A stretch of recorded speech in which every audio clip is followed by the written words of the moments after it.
If you want to use Circle to Search on Nothing Phone 3, all you have to do is simply press and hold your finger on the Home button if you use 3 buttons for navigation. If you use gestures for navigation instead, you want to press and hold your finger on the navigation bar that you have at the bottom of the screen.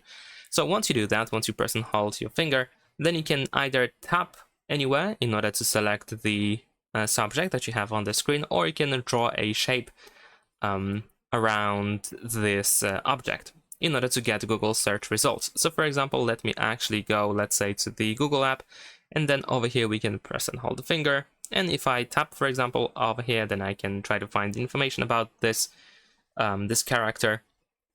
I can also, of course, share that image, but we can also just tap anywhere in order to try to find more information.